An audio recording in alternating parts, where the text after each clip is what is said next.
அன்பார்ந்தோர்க்கெல்லாம் என் அன்பு வணக்கங்கள். லக்னாதிபதி 6ல், வாழ்க்கையே போரில்.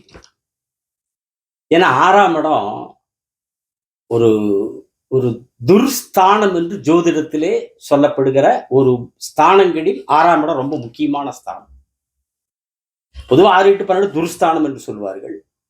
அதுல மிக முக்கியமான துர்ஸ்தானம், கெட்ட ஸ்தானம் 6ஆம் இடம். அப்ப லக்னாதிபதிக்கு உட்கார்ந்து அப்புறம் வாழ்க்கை பூரா போராட்டம் தானே இருக்கும். இப்போ லக்னாதிபதி 5ல் என்கிற தலைப்பில் கடந்த காணொளியில் உங்களோடு என்னுடைய கருத்துக்களை பேசினேன். இப்ப 5ல இருக்கிறது பூரா நல்லதா பேசணும். அதுல நல்லதா இருக்குது. ஒரு மனிதன் புகழடைகிறதுக்கு என்னென்ன வேணுமோ, வாழ்க்கையில கலை இருக்கு, அரசியல் இருக்கு, ஆன்மீகம் இருக்கு, புத்திரபாகியம் எல்லாம் அங்க ஒரு மனுஷனுக்கு தேவையானதெல்லாம் 5ல் இருக்கு. ஒரு மனிதனுக்கு என்னவெல்லாம் தேவையில்லையோ, கூடாததோ, ஆகாததோ அது பூரா 6ல் இருக்கு. நோய் அங்க இருக்குது, வழக்கு அங்க இருக்கு, தனிமை இருக்கு, விரக்தி இருக்கு, கடன் இருக்கு. கடன் நோய் வழக்கு வந்தாலே அப்புறம் விரக்தி வருமா? வராதா? விரக்தி வரும், தனிமை வரும், வெறுப்பு வரும் வாழ்க்கையில. திருமண தடையும் ஏற்படுத்தக்கூடிய இடம் 6. திருமணத்துல பிரச்சனைகள் ஏற்படுத்தக்கூடிய இடம் 6. குடும்ப அமைப்பு அமையறதே கொஞ்சம் பிரச்சனையா அமையறதும் இந்த 6. அப்போ அந்த 6ஆம் இடத்துல என்னென்ன மனிதனுக்கு ஆகாத பலன்களோ அதுதானே லக்னாதிபதி போய் 6ல் உட்கார்ந்தா கிடைக்கும். ஏன்னா லக்னாதிபதிங்கிறது ஜாதகர். அது எந்த ஜாதகம், நானா இருந்தாலும் சரி, நீங்களா இருந்தாலும் சரி, யாரா இருந்தாலும் அந்த லக்னாதிபதிங்கிற ஜாதகரை குறிக்கும், நம்மளை குறிக்கும். அப்ப நம்மளை குறிக்கிற லக்னாதிபதி எந்த ஸ்தானம்? 5ல் உட்கார்ந்தா புகழ், 6ல் உட்கார போது கடன். இந்த ஒரு பழமொழி இருக்கே, கடன் வாங்கினார் நெஞ்சம் போல் கலங்கினான் இலங்கை வேந்தன்.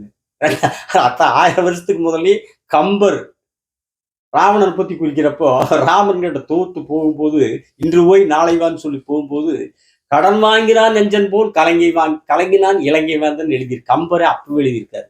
இப்போ 1000 வருஷத்துக்கு முதலே கடன் வாங்கணும் இப்படித்தான் பயந்துட்டு இருந்திருக்கிறான், கவலைப்பட்டுட்டு இருந்திருக்கிறான். அது இன்னைக்கும் அதுதான். கடவுளுக்கே சவால் விட்டவன் ராவணன். அவனே அவனை உதாரணம் சொல்றான். அப்படி அவன் கடவுள்கிட்ட தனிச்சு வரம் வாங்கி மிகப்பெரிய ராவணேஸ்வரன் பேர் அவனுக்கு. ராவணேஸ்வரன் பேரு.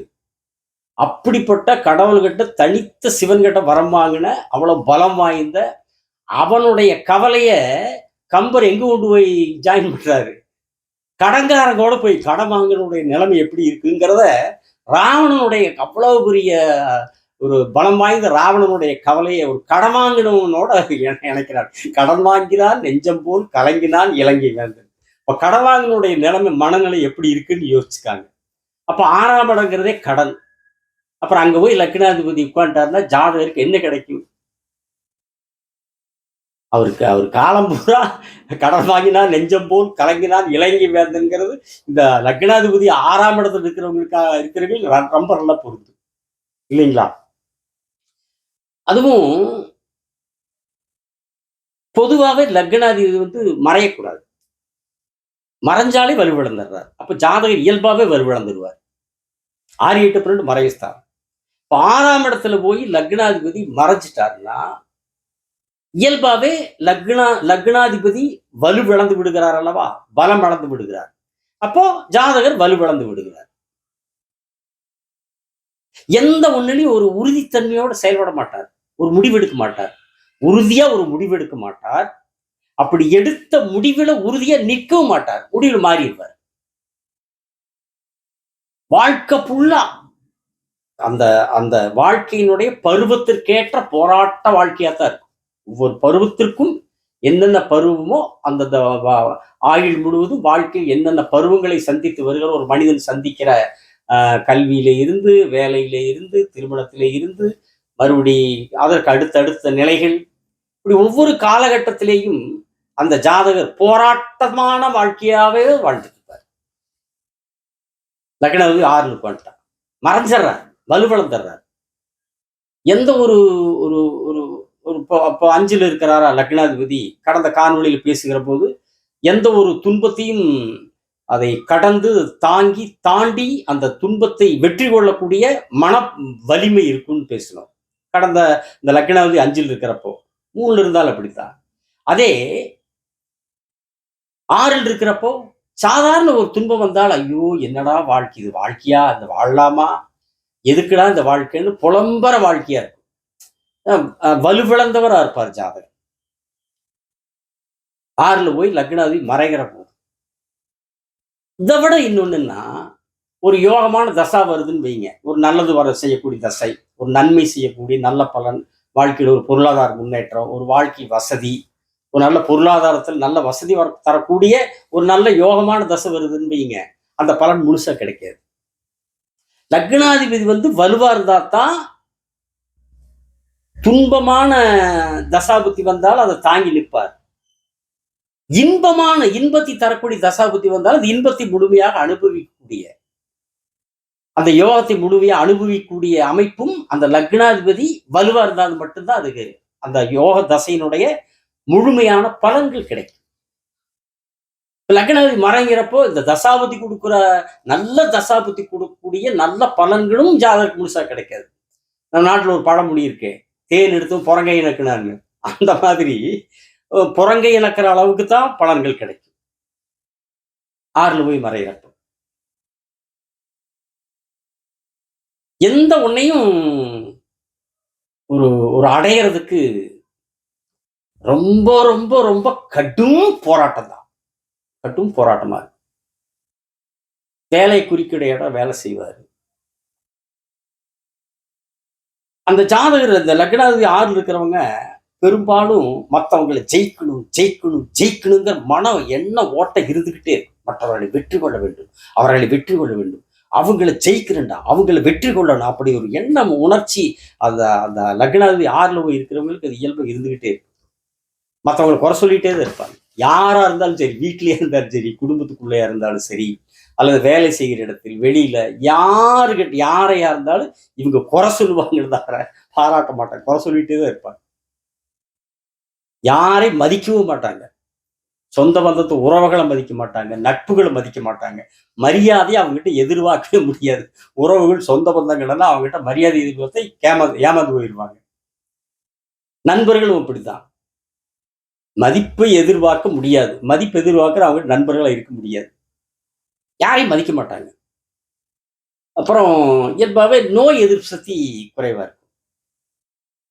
இந்த லக்ன ஜாதகரான நோயை குறிக்கிற இடத்துல போய் அமர்கிற போது நோய் எதிர்ப்பு சக்தி குறைவா இருக்கு. இன்னொன்னு, அவங்க இந்த செல்லப்பிராணிகள்கிட்ட ரொம்ப பிரியமா இருப்பாங்க. நல்லா அந்த ஆறு செல்லப்பிராணி பிடிக்கிற இடம் ஜாதகம் அங்க அமைறதுனால, செல்லப்பிராணிகள் வீட்டில் வளர்க்குறோம்ல, அந்த மாதிரி வீட்டில் வளர்க்கக்கூடிய செல்லப்பிராணிகள் மீது மிகவும் நல்ல அன்பா, நல்ல ஜாலியா, இவங்க நம்ம சொந்த பந்த நண்பர்கள்கிட்ட விட இந்த செல்லப்பிராணிகள் மீது நல்ல பாசமா அன்பா அவர்களோடு ஒரு ஒரு நல்ல விளையாடுவார். செல்லப்பிராணிகளோடு ரொம்ப நேசிப்பார், நல்ல விளையாடுவார். தாய் மாமனை நேசிப்பார், தாய் மாமன் மீது நல்ல அன்பு வச்சிருப்பார். ஏன்னா 6ஆம் இடம் தாய் மாமனை குறிக்கிறது. லக்னாதிபதி அங்க ஒரு தாய் மாமனை நேசிப்பார். ஆனாலும் என்ன, லக்னாதிபதி 6ல் இருப்பது அது சரியில்லை அந்த ஜாதகருக்கு. அந்த ஜாதகருடைய வாழ்க்கை போராட்ட வாழ்க்கை தான். என்ன, அதுல ஒரு சிறப்பு உண்டு. என்னன்னா, லக்னாதிபதி பாவகிரகமாகி 6ல் இருந்த ஒரு சிறப்பு உண்டு. சனியோ செவ்வாயோ சூரியனோ லக்னாதிபதி ஆகி 6ல் இருந்தா என்னன்னா, எதிரிகள் பின்வாங்குவாங்க, சரணடைவாங்க நம்ம கிட்ட. இந்த லக்னாதிபதி 6ல் இருக்கிறவங்க, அந்த பாவகிரகம் சனியோ செவ்வாயோ, பொதுவாவே 6ஆம் அதிபதி பாவகிரகம் 6ல் இருந்தா, லக்னாதிபதி பாவகிரகமாய் 6ல் இருந்தாலும் சரி, பொதுவாவே 6ஆம் இடத்துல பாவகிரகங்கள் இருந்தாலே, அது ராகு கேது உட்பட யார் இருந்தாலுமே எதிரிகள் நம்ம கிட்ட தயங்குவாங்க, அவ்வளவு சீக்கிரத்துல எதிர்த்து வரமாட்டாங்க. வந்தாலும் சரணடைஞ்சிருவாங்க அல்லது ஒதுங்கி போயிடுவாங்க. நம்ம எங்கட காணாங்கிற அளவுக்கு தேடுற மாதிரி ஆயிடுவாங்க. அவங்க பாட்டுல நம்மளை கண்டாலே ஒதுங்கிடுவாங்க. மோதினாலும், முதல்ல மோதிட்டாலும் மறுபடி பார்த்தா சில நாள்ல பார்த்தா அவங்க இருக்கிற இடம் தெரியாது. நம்ம கிட்ட முழுமையா ஒதுங்கி போயிடும். நம்மளை பார்த்தாலே நம்மளை ஒதுங்கி விலகி போயிடுவாங்க. அப்படி 6ஆம் இடத்துல பாவகிரகம் இருந்தால் அப்படி ஒரு சிறப்பு உண்டு. அதே மாதிரி இப்போ ஒரு 6ஆம் அதிபதி 6லேயே ஆட்சியா, 8ஆம் அதிபதி 8லேயே ஆட்சியா, 12ஆம் அதிபதி 12லயே ஆட்சி இருந்தா அது ஒரு சிறப்பு.